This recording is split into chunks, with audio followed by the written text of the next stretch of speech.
if I may request your attention for the next 45 minutes to 60 minutes.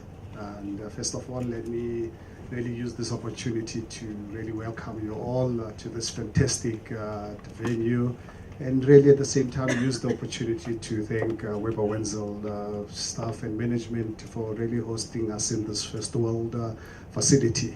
For some of you who have already been following the Free Market Foundation, we always host these events at our offices.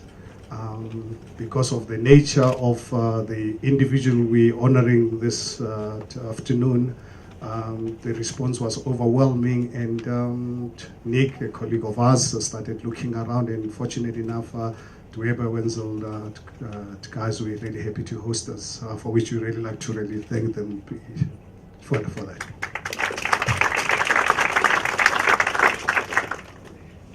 Mr. George Bizos, Mr. Catradel, Professor Mervyn King, Nick, my colleagues on the board, Leon, Lord, and the rest of the board members, members of the media present here this afternoon, and all the friends of the Free Market Foundation and all our supporters. Thank you very much once more for really making the time to really be here with us. When we as a Free Market Foundation on a regular basis, we've embarked on an initiative to really honor outstanding, extraordinary human beings here in South Africa and the world. And this afternoon, it's one such event, and really we honored that Mr. Bizos accepted this invitation to really be our fifth Luminary Award recipient. I think, let me just really give you a bit overview of the Free Market Foundation, because some people probably are here because they wanted to rub shoulders with Mr. Bizos. I think the function is obviously organized by the Free Market Foundation. This is an organization started in 1975 as an organization, obviously really based on the principle where we're there to really promote and foster, firstly, an open society. It's really something that I thought when we were fighting apartheid, that I will one day live in an open society, and I think I'm really very fortunate to really be part of the Free Market Foundation, even 20 years into our democracy.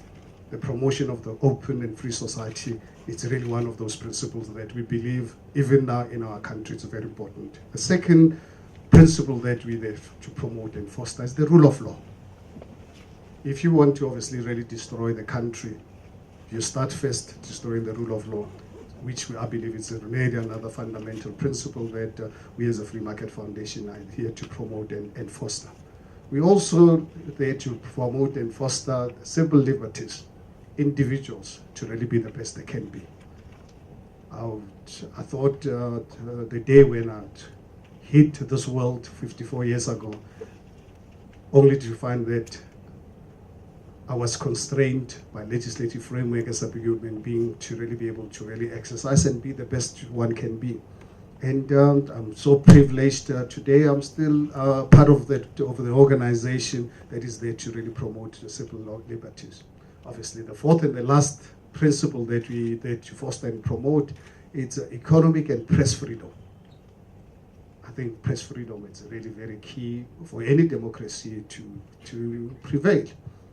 We like them as much as some people from time to time feel a bit uncomfortable with free media. But I think for me, and I'm sure all of you who are in this room this afternoon, the promotion of free media is really very critical, because I think all of us as human beings, we're fallible and we're not always perfect. I think we really need the checks and balances, and I think the media can really play that role. And we need it now, we need it tomorrow, and we're going to need it forever. And we have to really do everything that we really protect the media's independence. And I think for us as a Free Market Foundation, that is really something that we're there to promote, foster, and really protect at whatever cost. So as part of, obviously, with the promotion and fostering of these ideals, we took a decision 2 years ago that let's really look at individuals here in South Africa and the world who epitomizes all these principles, fundamental principles that we promote. And we started the promotion of this Luminary Award, which has already been quite fantastic. And we've managed over the last 18 months or so really identify some of real important people that we believe are relevant in really being recognized. And obviously today, recognizing our 5th Luminary. But I think before the call on Nick to really do the citation of our Luminary this afternoon, I'd like you to just really give a little bit of background and a sense of the first 4 luminaries we embarked upon last year. So is it possible I can have the video just to really give the audience a sense of our first 4 luminaries before we call upon Nick and Mr. George Bizos to really do the formal award.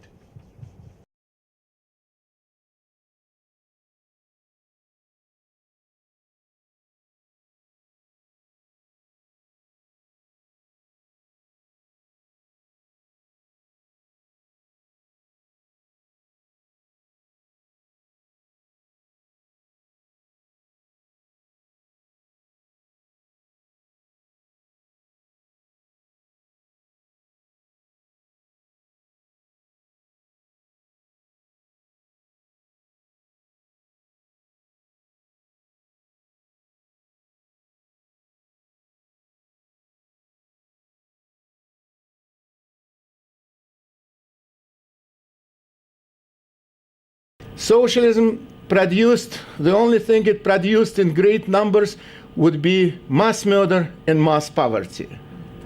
And we should all the time keep it in mind. Unfortunately, the only lesson of history, as Russians would say, is that it does not teach us anything. And that's exactly what happened.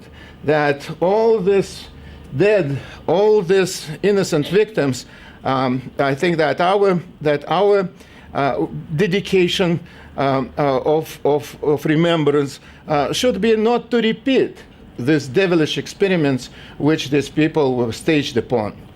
In the Soviet Union, anywhere from 43 to 61 million people were killed.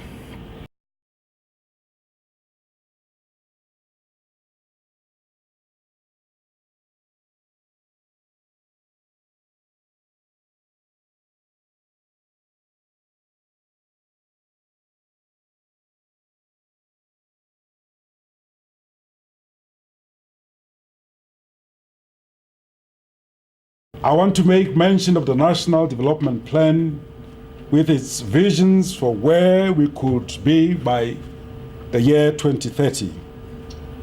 It seems to me that this and other planning exercises like, for example, the Dinokeng scenario, are entirely right when they say that we cannot only succeed in reaching our potential in becoming the healthy, whole society of which the Constitution speaks if we don't go forward together. As they have said, we need, as South Africans, to fly like flamingos. If we do not act together, we are bound to fail. Government, business, civil society, no one of us has the capacity to make the necessary differences on our own.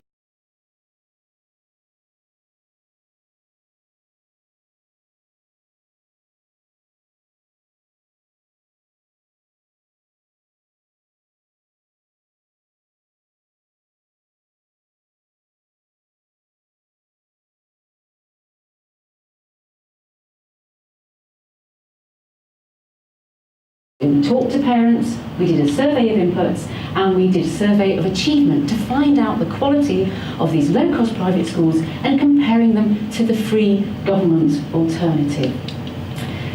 So what do the parents think? Well, they think that because the teachers are accountable to them, because they're paying a fee, because they can leave the school, because the teachers can get fired and not in a teacher union, they believe that the teachers are more dedicated. The teachers are from the communities themselves. They pay a fee so they can go and complain.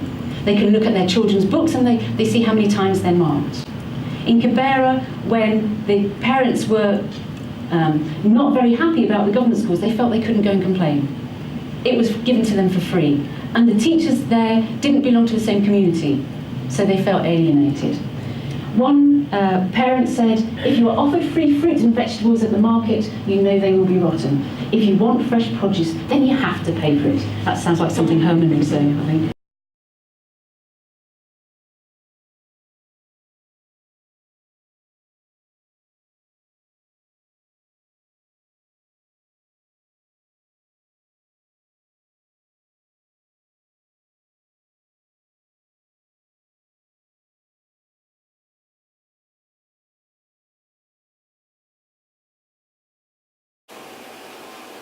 I sincerely believe that black people, including our business people, wanted and voted for the existing democratic order so that they could have a government dedicated to ensuring that henceforth they could have opportunities made freely and equally available to them. This includes also the workers and the unemployed, who in most cases are often disregarded or overlooked when new employment agreements between workers and employers are negotiated and concluded. To create a climate more conducive to the development of black industries, we must have more freedom for all our people. Freedom that will allow anybody to venture into any business enterprise of their choice, with less interference from government or any other source. All laws or policies or actions which prevent this from happening must be got rid of and abandoned.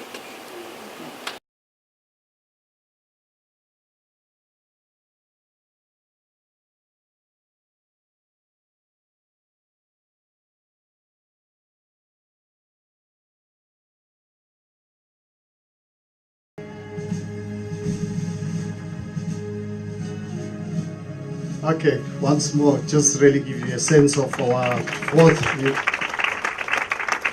space for luminaries, and we're really so privileged. We feel excited this afternoon to really be doing the 5th award.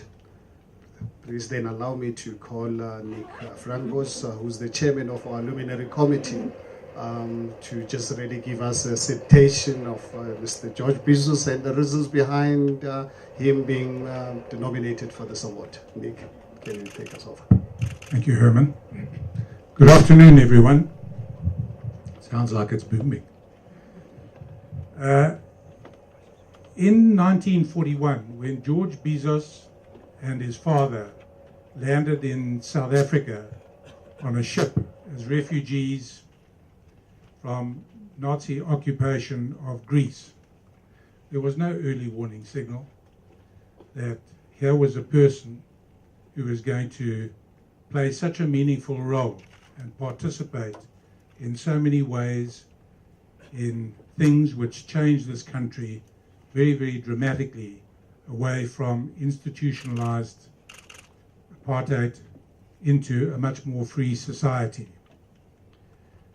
George is a BA LLB, Rand, LLDs at Natal, Wits, PE, Cape Town, Rhodes and Pretoria. He was admitted to the Johannesburg Bar in 1954. Counsel of the Legal Resources Centre since 1991, and the Centre promote justice and the rule of law. He was counsel to Nelson Mandela from the early 1950s, a friendship that was to endure despite hardships over the years.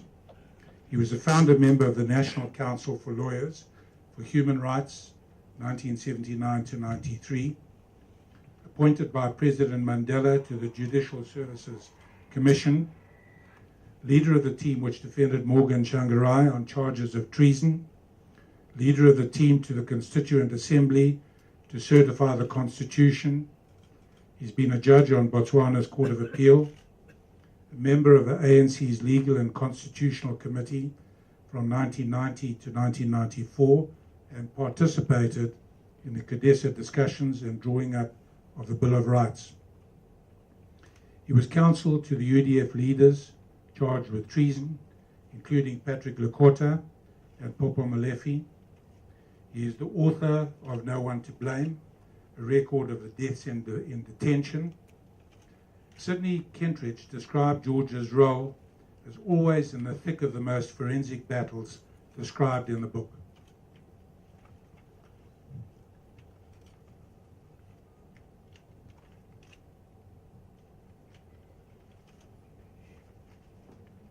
He was part of the team that defended Mandela, Sisulu, Mbeki and others at the Rivonia trial, and he was leader of the team to oppose amnesty on behalf of Biko, Hani, Goniwa, Salata, Mkonto, Plaudi, Slovo, and the Skuan families, counsel in numerous political trials, including Steve Biko, Timol, the Agate inquests, the Toivo, Namibian JA trial, and Bram Fisher.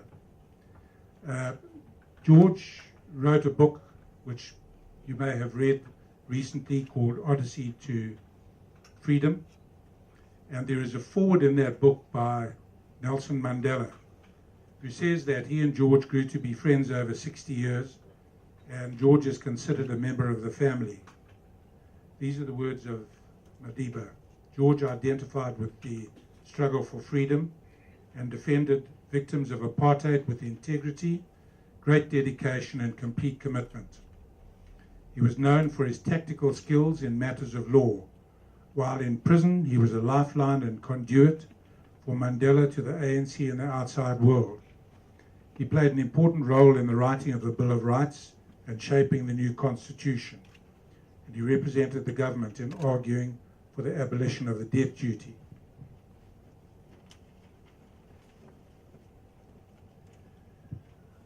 Mr. Bizos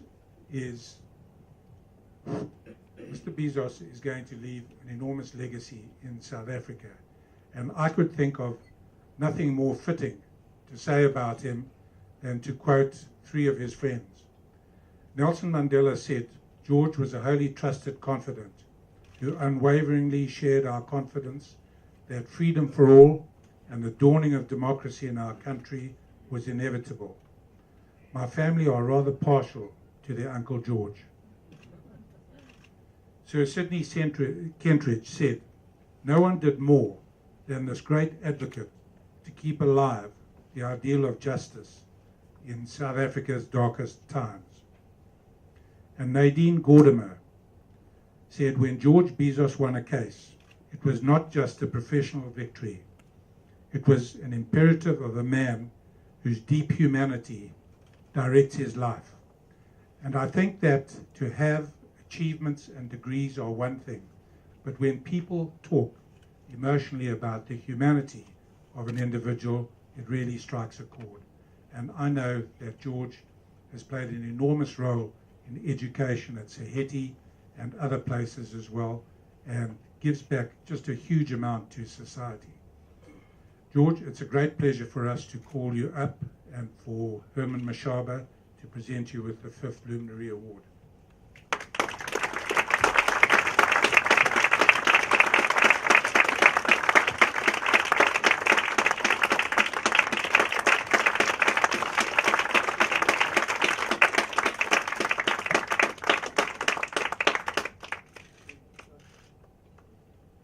Can I just really read what the Luminary Award is all about? This award is given to Advocate George Bizos for his fearless defense of the South African struggle heroes, his tenacious fight for freedom and justice, and his dedication to upholding the Constitution and the rule of law. Awarded on the 19th of February 2014.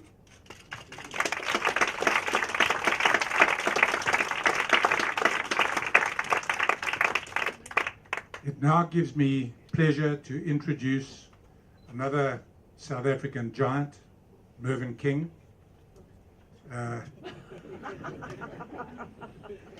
Mervyn is going to be in conversation with George in a moment.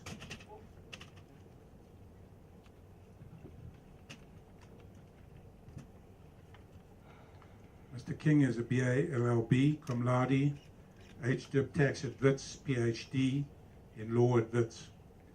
Senior Counsel and former Judge of the Supreme Court of South Africa, Professor Extraordinaire at the University of South Africa on Corporate Citizenship, Honorary Professor at the University of Pretoria and Visiting Professor at Rhodes University, Honorary Doctor of Laws from the University of Witwatersrand. He is Chairman of the King Committee on Corporate Governance in South Africa, which produced King 1, 2, and 3. And it's not often that any one individual makes a mark in many diverse areas. Mr. King has made his mark in law, he's made his mark in business, and he's made his mark in governance. It gives me great pleasure to call on Mr. King, to also call on George Bizos, and they will be in the chairs here where they will converse in what we have termed a fireside chat.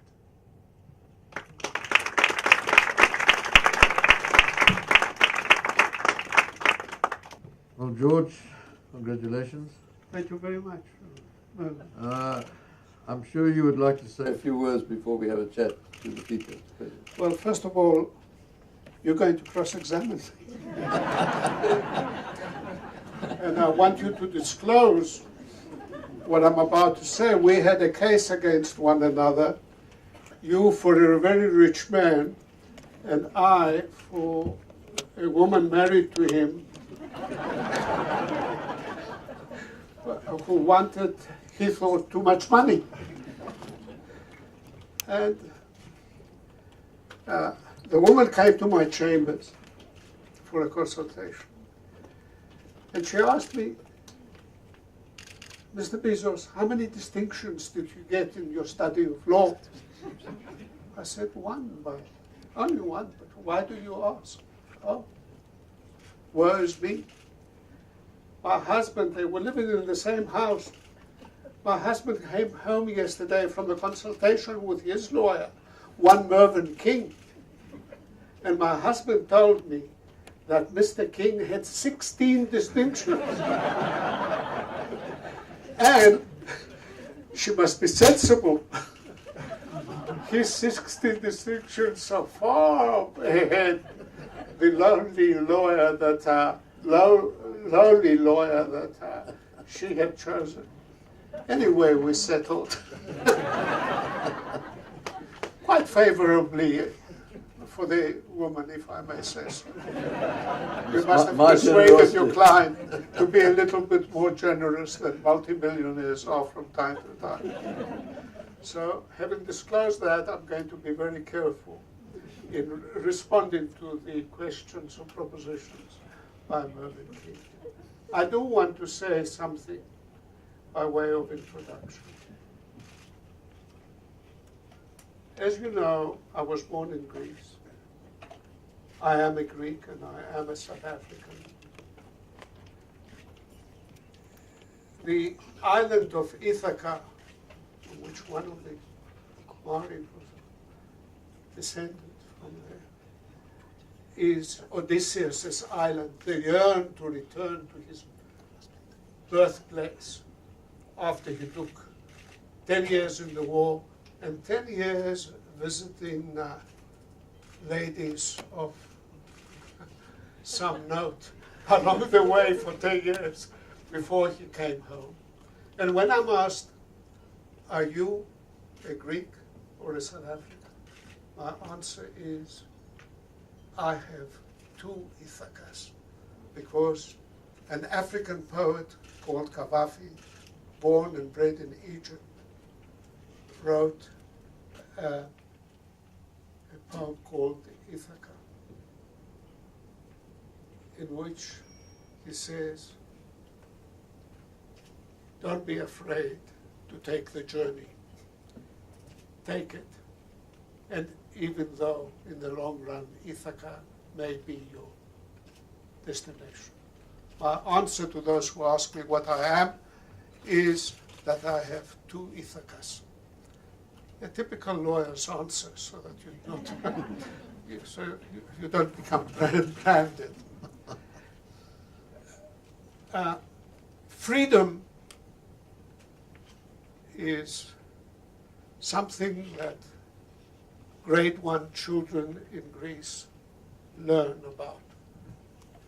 The opening stanza of the Greek national anthem is hymn to liberty. Liberty and freedom are sisters. Well, gender-wise, I suppose freedom is neuter and liberty is feminine. And I was brought up with, I recognize you by the sharp edge of your sword. I recognize you as your image fleets over our shores. I recognize you. Liberty, be as brave as you ever were before, and come to us. We were the slaves of the Ottoman Empire for 380 years. And when you start on grade 1 about freedom, you get to like it. And therein you dwelt, the one clasping the other hand in despair, waiting for the freedom call that never came. And only when your sons and daughters raised the flag and shouted, freedom or death, did you decide to return to our shores. So that when I came to South Africa, and I came across as a shop assistant, I didn't go to school for 3 years, where the man that was cleaning the shop was given a quarter of a loaf of bread and nothing else for the day. When I saw people pulling the rickshaws, not for pleasure or for photographs to be taken, but heavy loads. When in the shop that I worked a man called Jim, who was a driver. I went down with malaria, and the Greek doctor came to look after me. Jim became ill. The Greek doctor said that he doesn't see black patients. And Jim was ill, and he said, there is a black doctor, Dr. Kuma, who happened to be the president of the African National Congress. Dr.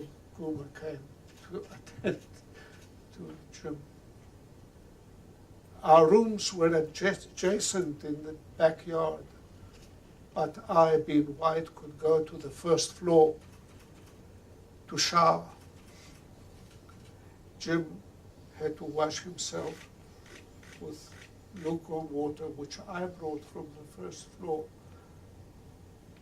for him to wash in the backyard. I went to university. I met Nelson Mandela, Dr. Matlana, Dr. Mg.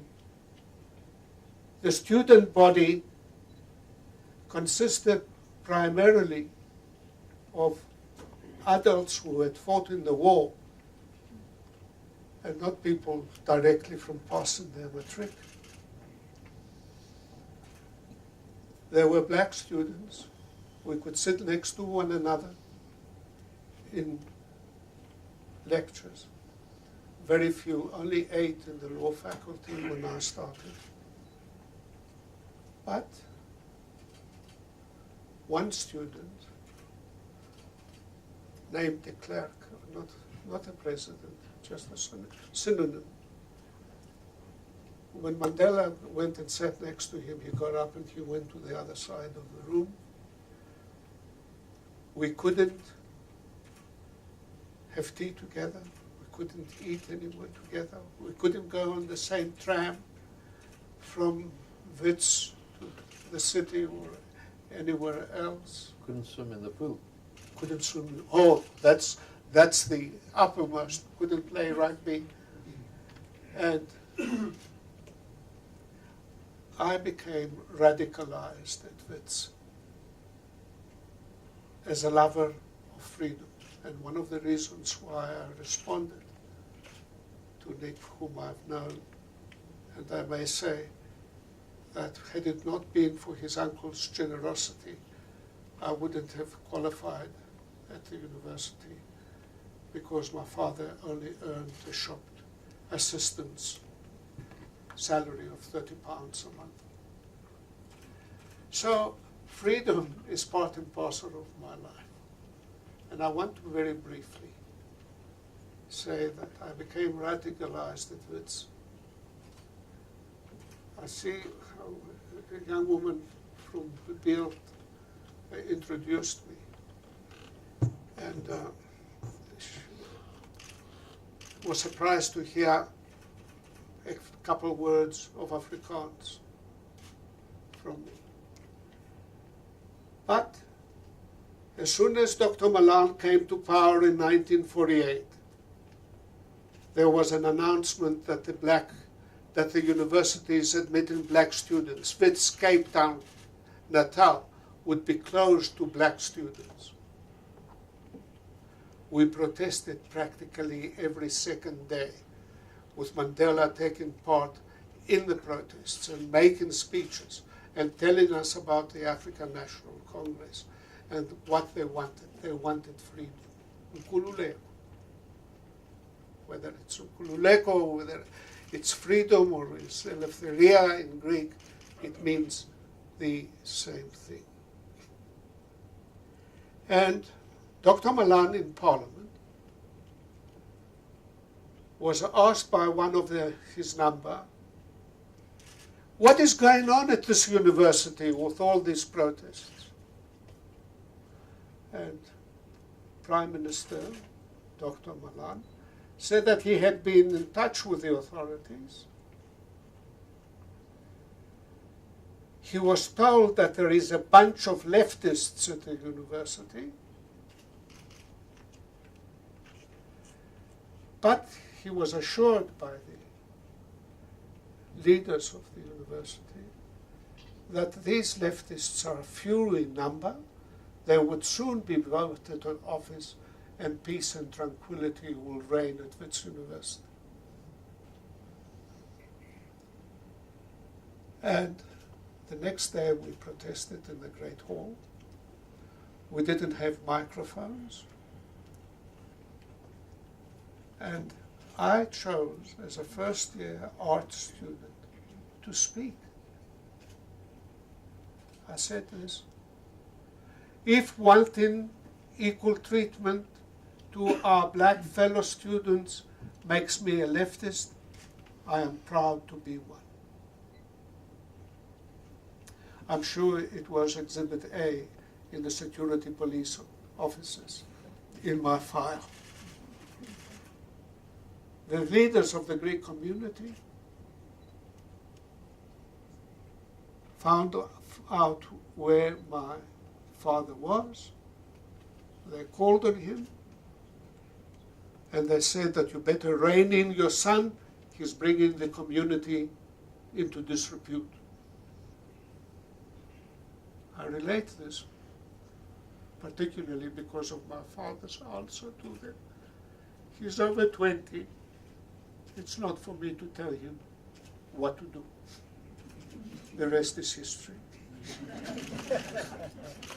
Yeah.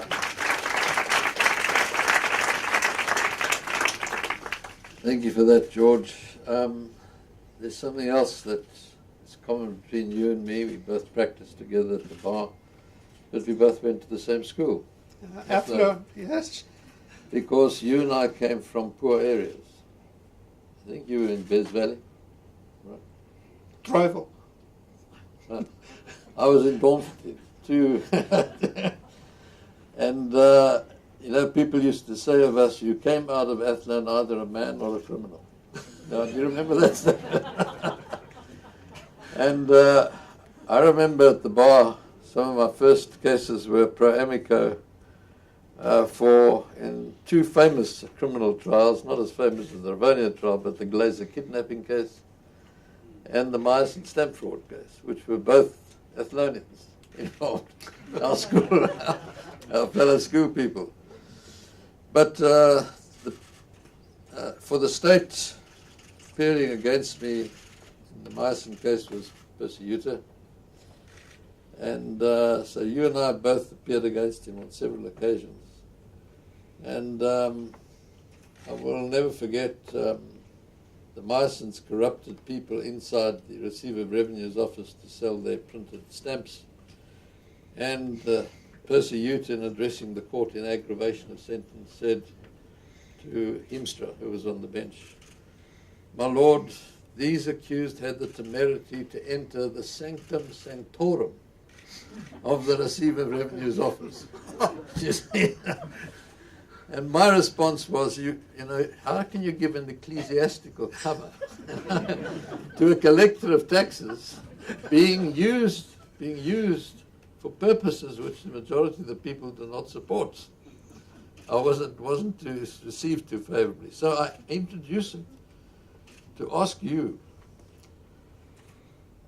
do you agree with me he was sanctimonious at times? Outrageously so.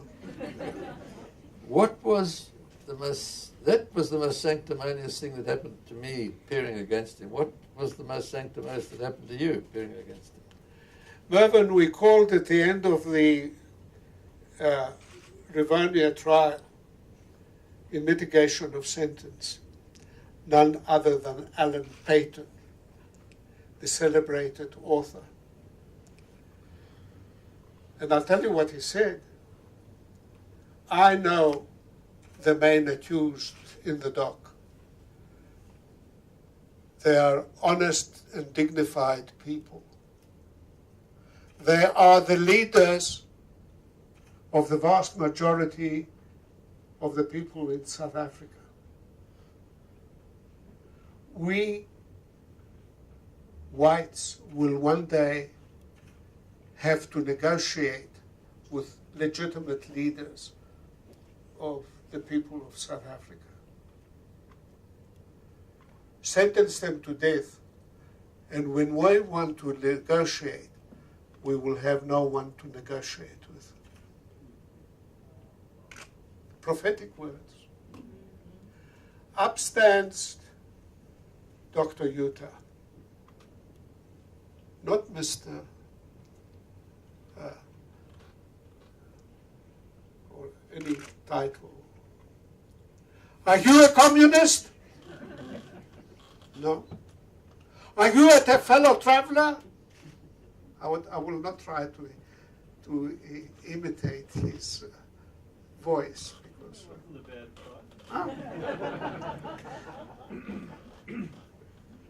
I don't know what you mean by that, but I get the drift of your question. But the way I understand the word, I'm not a fellow traveler.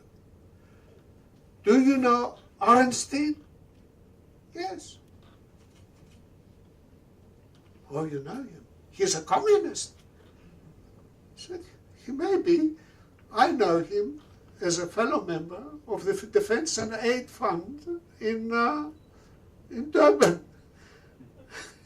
And this is what we do. We try and help people who are. And then he proceeded, he had a file that thick. You betrayed your country when you were in Norway and condemning them. And you appeared on television condemning your own country. You're a traitor. Chutzpah. Yeah. But George, you were already at the bar, and I was still an article clerk, 54, 50. the other Right. coincidence, on the same floor of security buildings that when I was a clerk I was and a you were clerk. That's right, yes, we were in the same building. But at that time, when I was an Africa clerk, Mandela and Tambo had opened their offices already in Fox Street, opposite the Fox Street entrance to the Magistrates Court. If you remember, we used to park our cars in that parking lot. And they were on the first floor. On the ground floor was Phyllis Peake, the prisoner's friend. Do you remember? Yes. And Well, you might as well tell. She was a notorious brothel keeper. Mr. Mandela used to delight in telling the story that his first brush with the law was with the immorality squad, because the police came to visit him and asked him for a statement to be a state witness as to the goings on in the building, see, on the ground floor. Did you ever discuss that story with him? No. No. We did meet. I wasn't briefed by the very, like the owners of this building. Most of my briefs came from Mandela and Tambo at the time, and with Godfrey Peachy there and others. We never discussed Phyllis. But he found it quite intriguing.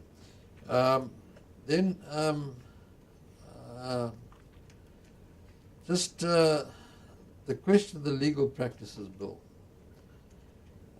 George, you and I were nurtured on the independence of the bar, and we practice as independent advocates. And we always had a system of self-regulation.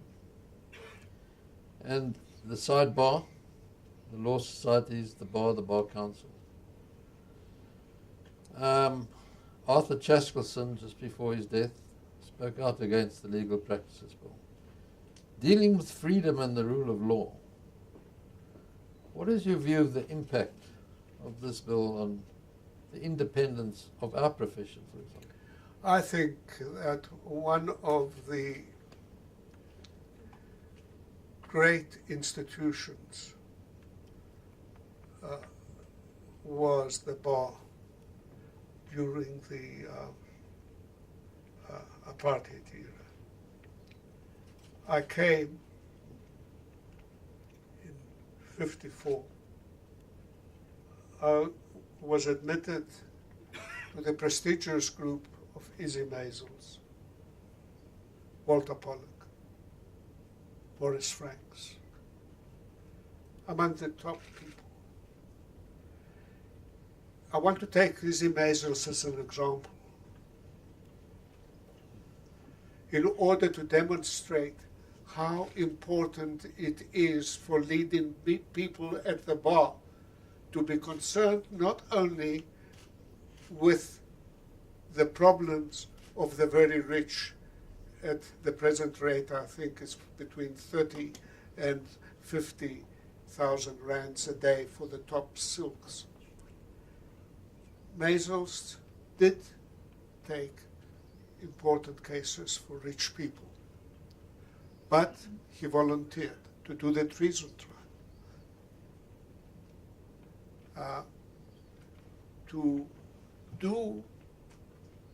You will recall, Mervyn, that the potato boycott and the manner in which people were drafted into being laborers in the Eastern Transvaal. Their pass was not in order. Come. They would take them to a room and say, sign here that you agree to go and work on a farm, and we'll withdraw the charge against you. And they would go to a prison converted by the farmer into a prison with bodyguards, black people with knobkieries to look after them. Their families would not know where they disappeared to. Sometimes one of them would escape, and he would have become a friend with another. My wife is an Alex. go and tell her that this was where we come. There were a small group of us that brought habeas corpus applications way back, English remedy, bring the body of the free man to court and justify why you hold him. The first case, Joel Carlson, who was an attorney, brought a woman from Alex to my office and said that my husband, who was a tailor from one of the neighboring countries, according to this informant, is on this man's farm, and he sent him to me to see if we can do anything about it. Took a statement. I prepared a habeas corpus application, and I went to the leader of my group to ask him, well, what do you think of this? Thinking that he may help in order to improve the affidavit that I had drawn. He read it, and he said, "The bloody bastards. Leave the affidavit with me and come in half an hour. I want to settle it, and I will appear for this woman." Now, he's the lead in silk at the Johannesburg bar. And we go to court. And here is the man that comes from the Bethel jail. His wife approaches him. The two guards, the employees of the man, say, "You can't talk to her." She had not recognized him. His weight had come down by half. But as she walked, he mentioned her name. She turned around. "Oh my God, this is my husband." Mazels was busy at the synagogue arguing an exception to the indictment, and I was there. Snyman was the judge, not the greatest judge in the profession. And he was waiting, and I was waiting for Mazels, and he would send the registrar every 2 or 3 minutes. Bizos can deal with it, let us start. And I would say, "Please appeal to the judge, he's here." He came, and I helped him put on his robes, and I told him what happened in the passage, that the wife was not allowed to see her husband. Mazels was a tall man with a piercing voice. Took the bow before Snyman. "Yes, Mr. Mazels?" "My lord, the respondent in this case has established a prison on his farm in the district of Bethel. It wasn't enough for him. He has extended his jurisdiction to the lobby of your lordship's court." "What are you saying, Mr. Mazels?" And Mazels, on a lower tone, gave a description of what happened. Even Snyman turned around to the man who was produced and was in the witness box. Said, "You're a free man. These people here have been brought here by your wife. I'm going to give you an adjournment so that you can speak to your wife, and you can adopt them as your lawyers in order to continue." So these were the members of the bar that were prepared to do that. And you know what? An order was made. What did Mazels ask me for? He said, go around and ask, what is the minimum fee for a silk? Because I don't want to charge more than the minimum, which only was about £40 or something. Because I don't want it to be said that I became involved in the case in order to get money. It's about the time that I think that our senior colleagues followed the example of Izzy But Bezos. do you think the legal practices bills will actually diminish the independence that you and I have been talking about? They haven't yet. They haven't yet. I am actively opposing that bill, and whenever an attorney asks me, what about fusion, I think I have an answer, and there hasn't been a sensible reply.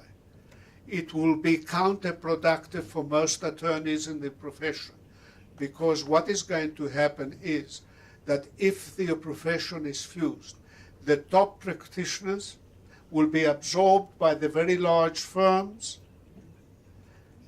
because there are advantages. You have a goodwill. You can retire and sell your shares to someone who's got a lot of money. Here, if you stop practicing, that's it. You're left with the dust on the shelves. Yeah. No, and you can't even sell. Nobody wants to buy books, by the way, because of the because of the mail business. Books for which we are paying dearly, and I don't know why I continue my subscription to the monthly, but that's because I'm computer illiterate and I want to keep up. But it's going to inure to the disadvantage of most of the attorneys in small practices, family attorneys, and I think that the giants will absorb the cream at the top. So an adverse consequence is actually adverse to the rule of law. Directly, yes. And also, I think that the architect of the idea of the fusion of the profession was the first Minister of Justice under Mr. Mandela, Dalla Omar. He was an embittered attorney.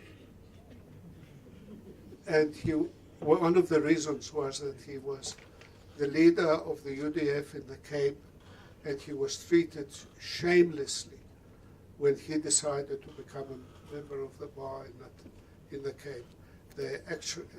They boycotted him, we didn't speak to him. And it's unfortunate, but I think that the present generation, the leading members of the bar, even if the bill is passed, are unlikely to become part of the fusion.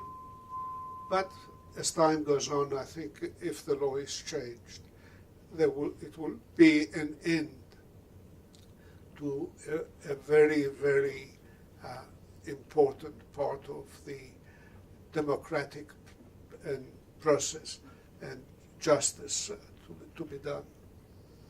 Well, if you just go back the time when you practiced and appeared for Mr. Mandela, that kind of independence will actually disappear. Because you'll be sitting in an office with other people and in partnership. You and I sat alone in our chambers. Well, you hit the nail on the head, because there are attorneys in the attorneys' offices that we approach from time to time. We know who are people who are interested in justice and not only on the money. And the unfortunate answer, not often, but sometimes is, I'm sorry, George, it is a case I would have loved to do, but I had to raise it with my partners. And because we have so-and-so as a client, it would not be proper for me to go against the wishes of my partners and take the case. And you will have to say, well, we accept it and we look for someone else. The the independence of the bar is of the very lifeblood of the administration of justice, and I do hope that the government is listening. I hope so too.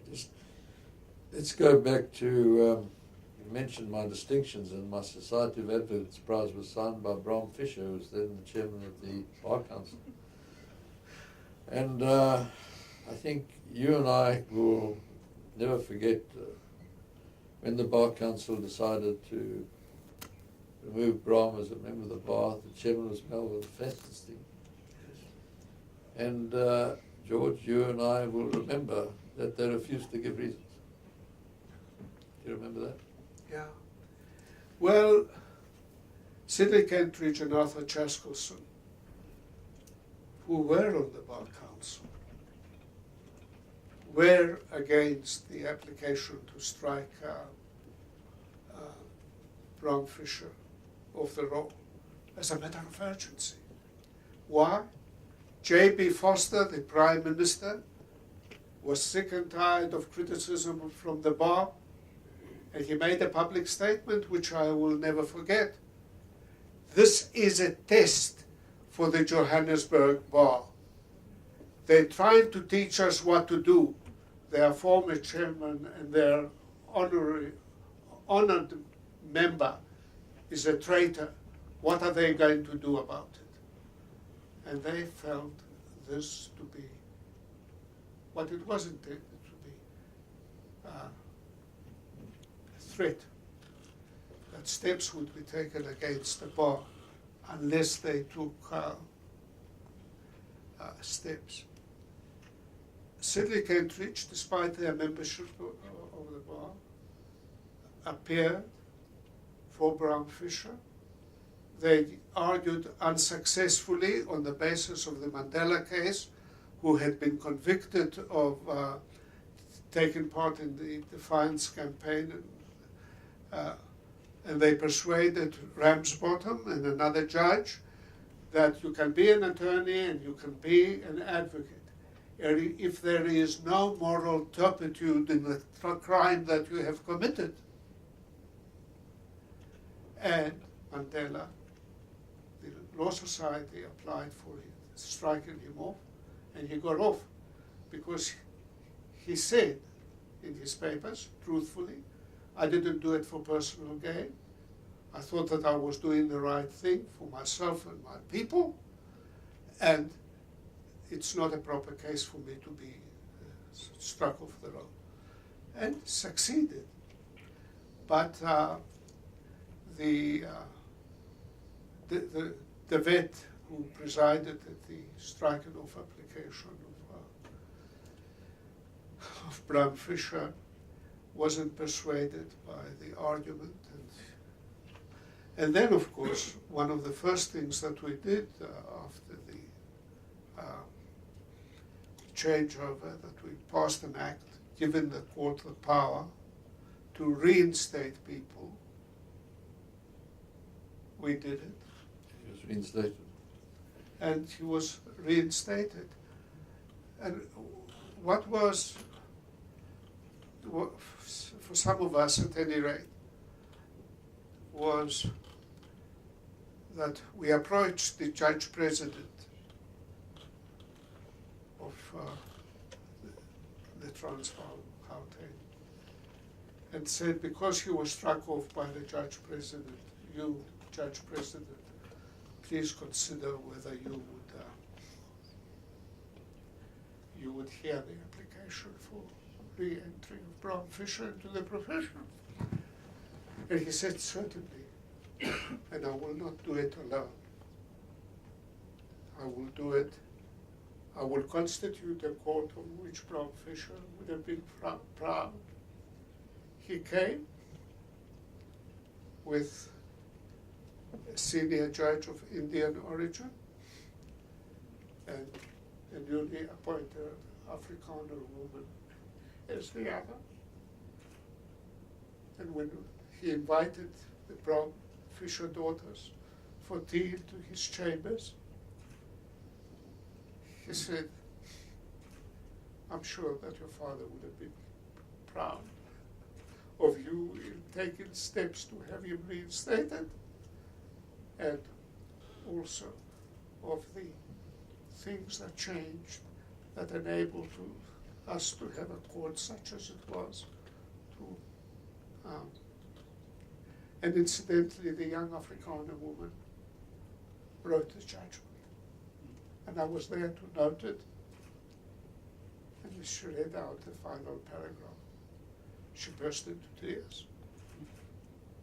So, it's my answer in a way to those who say nothing has changed. But I remember, George, there was great consternation at the bar at the time that the Bar Council refused to give reasons. Remember? They were embarrassed.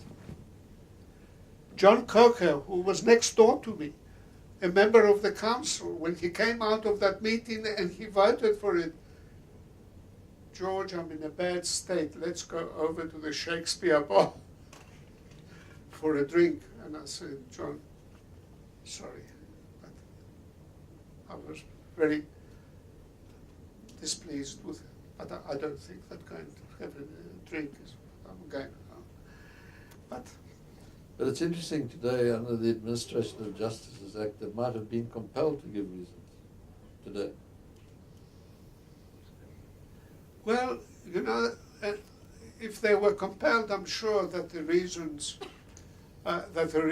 would have been that it's an honorable profession, and to go underground in order to fight the duly elected government of the country is hardly a worthy act of a person that aspires to be a member of an honorable profession, and the judge would have put a rubber stamp on it. The then judge would have put a rubber stamp. George, your paper, which has been handed out, talks about freedom, unfinished journey, which it is. It's a journey, there's no destination, I think. Well, this is correct. And this is why I'm sorry to bring the Greeks into it. But they claim that democracy was a Greek invention. To a certain extent, is right. And Solon, who wrote the first constitution and thought that it was perfect, and it was welcomed by the vast majority of the people in Athens, but somehow the landowners got the better of it. If you were working for them, you had to vote for their nominee. And it was democratic, yes, they did have the vote. But Callisthenes had to come in as the friend of the poor. Does that resonate well with the present? The friend of the poor, to change the constitution despite their promise to Solon that they would never change it. He made some changes, but again, the ruling class remained the ruling class. They claimed freedom from everyone, and during the war with Sparta, no less than 8,000 Athenian slaves crossed over to their enemy because they would rather be ruled by the autocratic Spartans than the Athenian as slaves. They didn't have the vote. And there was freedom of speech. The assembly, you could go and say whatever you liked. It was a constitutional right. But the worst enemy of freedom is war and security. The Assembly of 500 in Athens during the Peloponnesian War voted, majority vote, that the people of Lesbos or Mytilene, because of the secondary meaning that it's now called Mytilene because of the secondary meaning that Lesbos has, because Sappho, the first publicly known lesbian in the world, is a bit, they've changed the name to Mytilene. There was a fund there established that was to be contributed to by all the Greek city-states. But they didn't want it in Athens, and they didn't want it in Sparta or any other of the large cities. This was a small island where the gold was kept. If the Spartans, if the Persians attacked, that money would be used in order to fight the war against the Persians.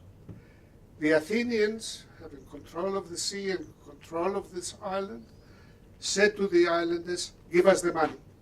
They said, no, no, no. This money is with us on trust for Hellenism as a whole, not just for Athens. They passed a resolution that ships must go to Lesbos, kill the adult men, capture the women and children and sell them as slaves. And they sent off ships. A man called Kimon, I consider him the most important Greek. We actually named our first son after him. Worked overnight and got 8 of the 14 demes. This is where democracy comes from. Deme is an extended, it means award really. And convened the meeting for the next day, and the resolution was altered. And they sent a ship to catch up with the ships that were going to do the terrible act. They caught up and stopped it. And Thucydides, the historian, he's thought to be the father of history, recorded a quote which I used whenever I spoke at particularly at Afrikaans universities. The quote is, it thus came to pass that those laws of humanity that are there for everyone's protection were forgotten by the Athenians, forgetting that they too may one day be in distress and not be there for their protection. I couldn't tell Rao at Pretoria University. In the 80s, they started calling on me to speak to their students, which I did gladly. But I couldn't speak freely, but I would quote it as my last thing. There's a quote by a Greek historian, but a lot of them understood what I meant and why I had quoted it. And it's not the only example. In modern times, wars are fought. Lands are occupied because they feel that they are a danger.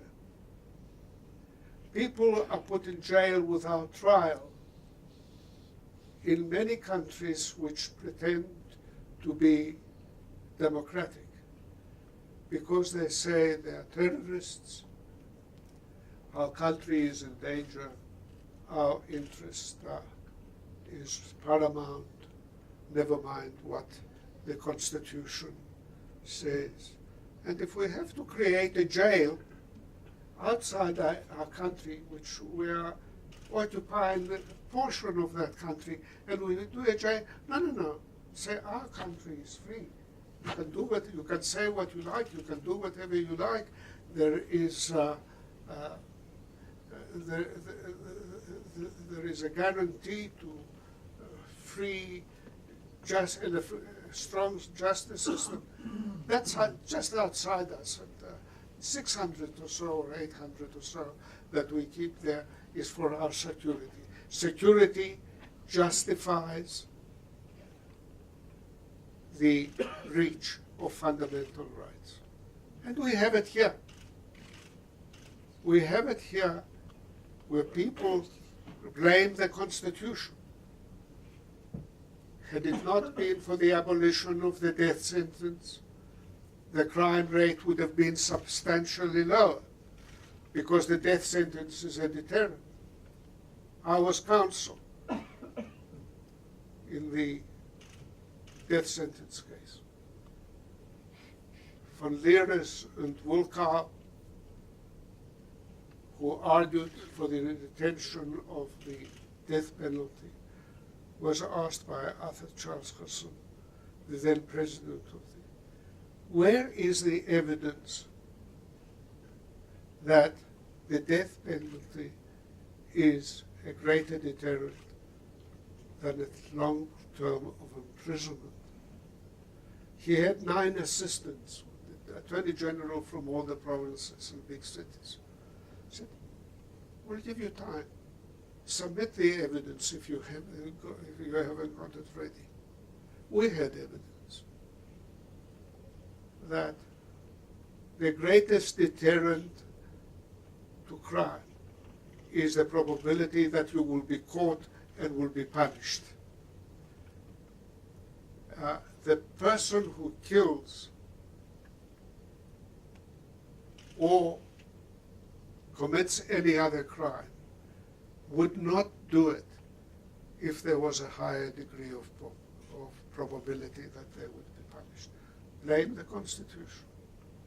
Blame the Constitution because it guarantees the right to property. Well, if you look at Section 25, there are certain preconditions. There are other ways of providing fundamental change in land redistribution. It hasn't been followed. Every time there's a new minister, they change the policy in relation to it, and nothing comes out of it. There is blame.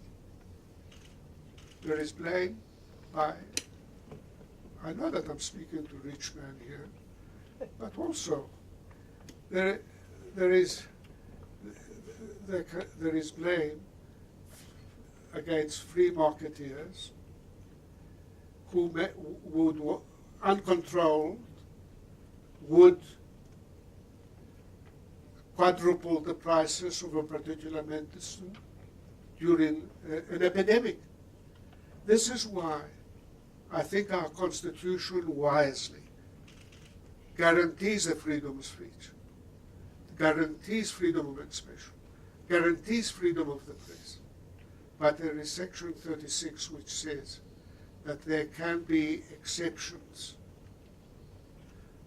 but they have to comply with the sub-paragraphs of Section 36, that they've got to be reasonable, that they have to be, that they are acceptable to democratic countries in the world, and 3 or 4 others. So absolute freedom cannot be guaranteed. There are instances where it has to be limited. And by way of example, racism. The United Kingdom, Germany, have an exception to their right to freedom of expression. Racism is one of them.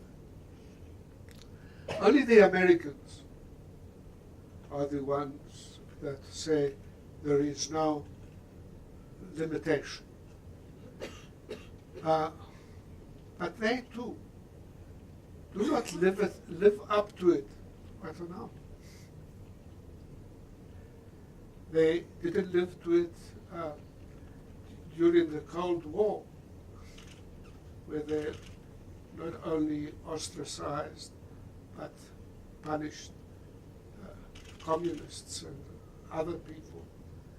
So I think that we have struck a good balance in South Africa in having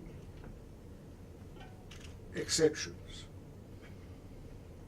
I am reminded of the response of a young student, black student, Columbia, when I was teaching there in '89, because she had to write a paper whether their constitution was right in having an absolute freedom. And I said, well, look at Germany and look at the United Kingdom. We're thinking of putting something in the South African Bill of Rights. Do it. She wrote, she was a true American blue. She said, I know what racism means. You don't have to open your mouth and call me this, that, or the other. The way you look at me, the way you avoid looking at me, the way you bypass me on the pavement is enough notice to me as to whether you're racist or not. And, but I think that the better choice is the one that we have made. Limitations. And I think to the credit of our courts and to the credit of our judges, both in the provincial divisions, in the Supreme Court of Appeal, in the Constitutional Court, the limitations are rarely invoked. I think that the press sometimes shouts wolf too easily, but hardly any worthy limitation has been placed in most of what is published. I would appeal to everyone to have regard to what the provisions of Section 36, that it has to be reasonable. The word reasonable in a democratic society. In a democratic society. With human dignity, equality. Yeah, well, I quoted it in the paper. I'm sure that the lawyers know it, but it's got to be reasonable. And again, Sophocles in Antigone, after the tragedy, because of the dictator's decree to put Antigone to death, the chorus that all was invariably has the last word in all the plays. Wisdom is the greatest gift to mankind by the gods. Just a final question, George, because I think we're running out of time. None of the freedoms in the Constitution, none of the rights are absolute. As you point out, they're subject to limitation under Section 36. But let's deal with freedom of expression at the moment, which you've said is one of the most important. I agree with you. We have now a limitation. This act that's just been passed. Yes.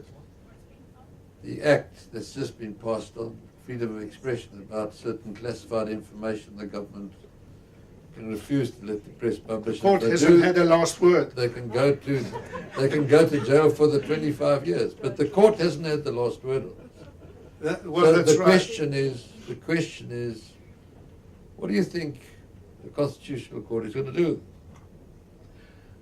Well, you know that I gave evidence before the parliamentary hearing. And I said, pass this bill, and there will be a long queue of lawyers at the Constitutional Court to tell the court how bad it is.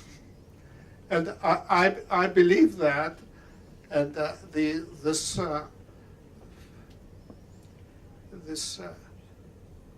it's actually a silly return back by the president. The sections that he said that I've overlooked don't really are irrelevant, and you know, now they passed it. I am reasonably certain, without wishing to. Anyway, the judges of the Constitutional Court are not likely to accept what I say, even if I am before them. But I am confident that that struggle will be won. You know, a very important thing to do. You know that this is the security that I mentioned. There are people who believe that you just have to mention the name security and the world must change. And they say, well, you know, if we build a swimming pool, maybe there'll be a fire one day and there's not enough water. Well, you know, well, you laugh. I am sure that the judges of the Court of Appeal will also laugh.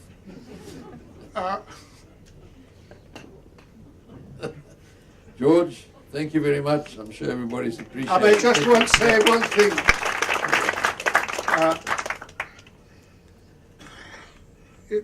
In the interests of my own reputation and independence, I have never been a member of a political party because I'm not prepared to trade my independence. And I want to tell you an anecdote. When the change came about and Cyril Ramaphosa became the first Secretary General of the National Executive, he phoned me and said, George, we had already been members of a committee writing a constitution, support a lawyers' association. The National Executive resolved that you and Arthur Charles, the other way, Arthur Charles and you, are members of the ANC committee to help draft the constitution. Oh, thank you, Cyril. Does that mean that I have to become a member? And the question I had to ask, because if you are an advocate, you are not supposed, and Harry Schwartz actually, you remember, was caught representing the party that he was, and he was stopped. United Party. The United Party. You're a member of the party. You can't, you're not independent. We want independent people here. So I said, Cyril, does that mean that I have to take a card? And his answer was, we don't need your 12 rand. But I'll see if I can get you an exemption from toy. I have never toyed. Thank you very much, George. Thank you.